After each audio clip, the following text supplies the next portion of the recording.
Hello and welcome to the classic Hollywood movie you should know. I'm Nate Washburn. This week, since it is the week of Christmas, I want to talk about a movie from 1954, White Christmas, starring Bing Crosby, Danny Kaye, Rosemary Clooney, Vera Ellen, directed by Michael Curtiz, with songs by Irving Berlin. Now this is one of those movies that myself and my family, we watch every holiday season. It's sort of like comfort food. You know, it's not the greatest movie, but along with its wonderful life, I feel like it's not quite the holiday season unless I watch White Christmas. It's splashy, it's colorful, the songs are fun. It's just nice, all around nice. Now the story centers on a duo of entertainers, Wallace and Davis, played by Bing Crosby and Danny Kaye, respectively. They met in the Army.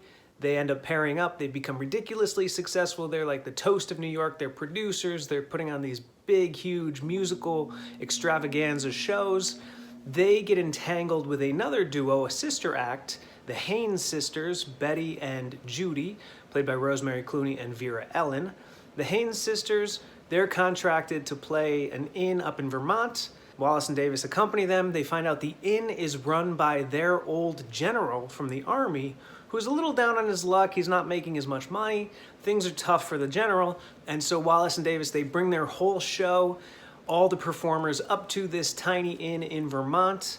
And they come up with this plan to sort of help the general and celebrate him and give him thanks for what he did for them during the war. It's a really touching, heartwarming climax. And it always gets me. It's a great finale for the movie.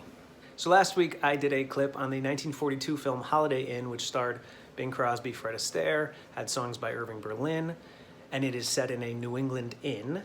Now this film, White Christmas, is a loose remake, and by loose remake I mean the plot is different, but the idea is sort of very similar. The producers, Paramount producers, actually wanted Bing Crosby and Fred Astaire to do the movie, but Astaire passed, so they got Danny Kaye. But if you think about it, it's Bing Crosby, it's a New England inn where the songs and dance numbers are part of this like stage production. All the music is by Irving Berlin, and then they even title the movie White Christmas, which is from the movie Holiday Inn, because it was the most successful, the best-selling single of all time up to that point, and even today is still the best-selling single of all time. So if the similarities are too hard to ignore, and if you're interested in more, just Google online and you can find tons of information. They used parts of the set from Holiday Inn to create the set for White Christmas. Here's a picture right here of these dormer windows, which I've circled. But if you want to see more, just look online. There's tons of information there. So White Christmas premiered in 1954, and this is an era of so much change for the movie industry with the rise and popularity of television. People were staying home to watch TV and were not going to the movies like they did in the 40s. So studios were trying to get audiences back, and one of the things that each of the studios did was they created a widescreen format, just as an idea of like, hey, come see this movie in the theater, it's widescreen, you can't get this experience at home on a tiny square box, which is a television. And so the studios had all different names for them. There's CinemaScope, there's Cinerama. Now this movie, White Christmas, was Paramount's first big widescreen extravaganza. They even put it in the credits. First one, VistaVision. It's this widescreen process that gives a crisp image, bold colors. This was Paramount's big gamble to get people, to get butts in the seats. And so Paramount throws everything they have into this movie because they're looking for a big hit. They get Bing Crosby, they get Danny Kaye, Rosemary Clooney, Irving Berlin songs.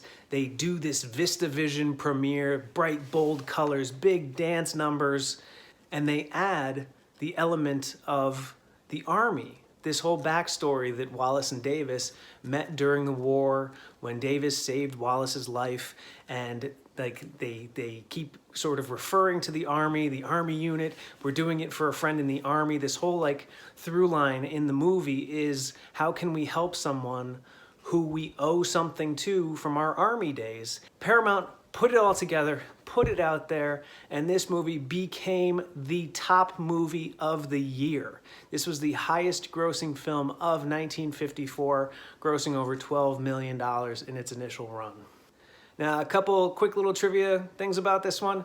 Michael Curtiz, who directed it, he is also the director of Casablanca, Angels with Dirty Faces, The Adventures of Robin Hood. I mean, Michael Curtiz is one of those directors who could direct anything.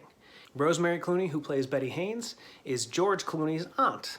Also, the picture of Benny Haynes, the brother who was in the Army unit with Wallace and Davis, that picture is Carl Alfalfa Schweitzer, who was a child star in the Our Gang / Little Rascals movies. And lastly, Dean Jagger, who plays General Waverly, he is actually 6 months younger than Bing Crosby.